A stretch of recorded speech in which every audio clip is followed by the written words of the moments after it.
I met a gypsy. My riding was I would get to Glen Helen at about 4:30 on a Thursday afternoon, and I would ride until it was dark out. That was my whole childhood.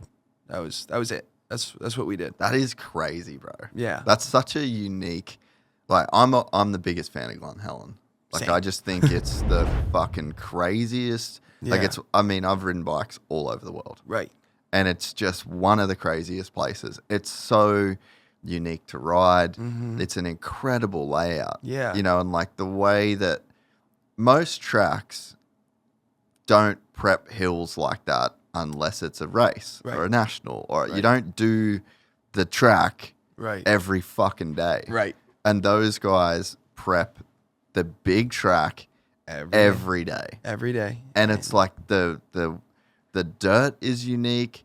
The way you have to ride it is unique. And then there's guys like you that spend your whole life there. Yeah, man. And are fucking experts Appreciate that. at this place. And honestly, bro, like you know how much time I spent there last year. Yeah, a lot. Oh, watching you guys that like Ryan Surratt as well. Yeah, Ryan's you know, in like that. there's a couple of guys, even like Kiefer, dude. The amount of laps that motherfucker's done around there. Just watching guys that have spent time there. And the other thing is, every day you ride that track, it's different.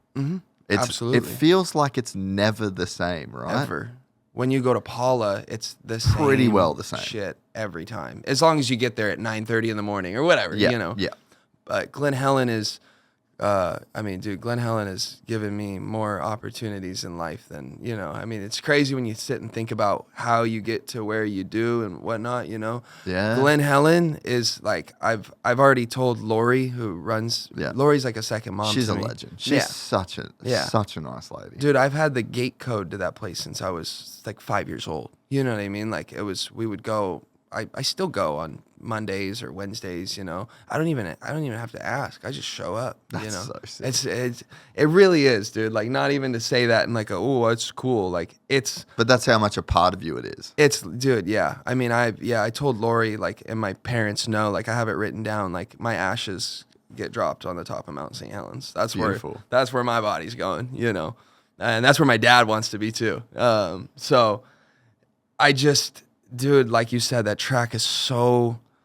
Oh my God, it's a freedom of expression. Like that track, like for me, and just riding a motorcycle in general. But if you wanted to put me in the grandstands and you wanted to put the top 20 racers right now, and you put them in all black and all white, I could tell you which one's which, just because our sport is, it's dirt bikes, but like, the way I look at it is like it is a full-on art form.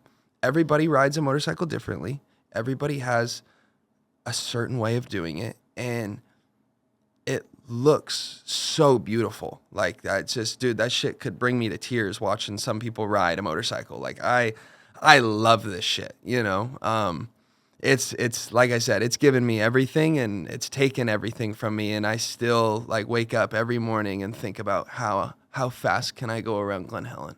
That's all I really care about too. I don't really care to ride any other place.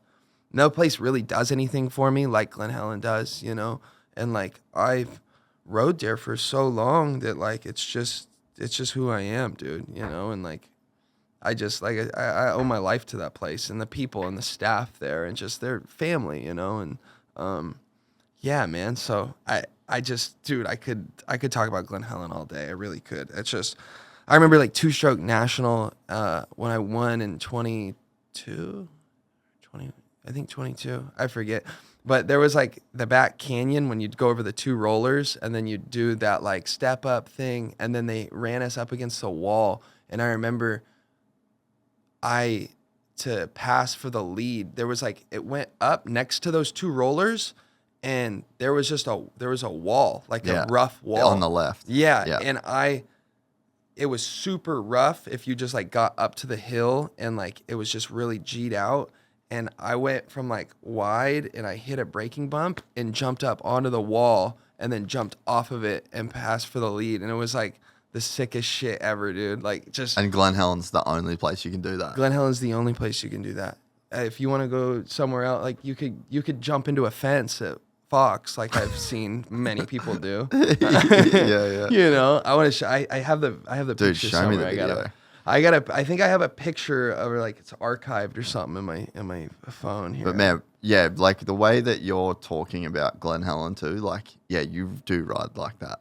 Like, Yeah. You're my favorite person to watch ride there. Thank you, it's man. Fucking crazy. And it's just, yeah, it's so different and it's so unique to ride there. And it just took it was the World Vets process last year of just logging so many laps out there. Like, man, you just get such an appreciation for just how different and cool that place actually is as a dirt bike rider. Yeah. And like how much better you can get at it too with, you know, putting in time. Like I don't think as well that there's many tracks where you could like improve your lap time over a 2-month period. Go to Paris and try and do that. Yeah. Have fun, dude. Yeah. Like, you know, that's why I don't really, unless I got to do something somewhere for somebody, like I'm just going to Glen Helen, you know, it's just, or I go up to like right at the top of like the 138. There's a lot of good riding up there too. And it's just like Glen Helen. What's the secret there? To Glen Helen? Gear tall. Always riding a gear tall. Like, and standing up. Like, and also like I've been with Will Decker and Rossi from Enzo for my whole life. And my race bikes aren't set up for anything other than Thursday afternoon at Glen Helen. And if my bike works there, you better fucking believe it's going to work anywhere, you know? And that's just how it goes. Like, that's how I've always set up a motorcycle. We used to do test days, like always, you know, get there in the summer when it's like, you know, beat. Yeah, when it's beat and it's bright out till 9 o'clock at night, you know, we get there like, I don't know, 2 in the afternoon and we wouldn't leave till we had a setting, you know. And I used to do that with like when I rode for JCR Honda, I would be out there with Bones all day, you know. And yeah, it was funny because he'd always trip out that like I would be on like, you know, soft suspension, I guess you could say, not moto suspension because it's set up for off-road. And, you know, it'd be running the same times as whoever's there that day. You actually can get away with soft suspension at Glen Helen. Absolutely. Way more than, because I would notice, because I spent the time riding there last year so much, and my bike there, if I went to Parlour, it would be a pile of shit. Like so soft. Yeah. But Glen Helen was rougher. And I'm like, what the fuck's going on? But obviously, like, it's all the jumps and that's the way that track is. Like when you go to Paula, same thing, dude. And you go up the lip of a jump and you just feel it. Yeah. And you're like, oh, dude, this is going to be a long day, you know? So yeah, same, dude.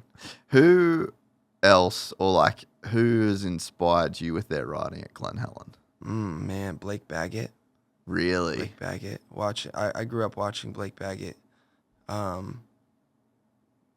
mean, dude, if you want to see somebody go fast, it was the most insane shit. Like, think of Freestone, 2012, Blake Baggett, but him at Glen Helen Thursday afternoon, going up Shoey in the sun, just blazing in your eyes. You can't see a thing.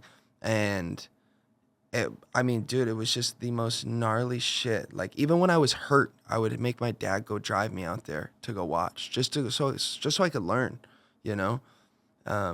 Granted, I never learned how Blake Baggett does it, but I got my own version, I guess, you know. If you enjoyed this content, please like and subscribe. And to listen to the full 3-hour podcast, search Gypsy Tales in your favorite podcast platform or click the link in the description below. Gypsy Gang.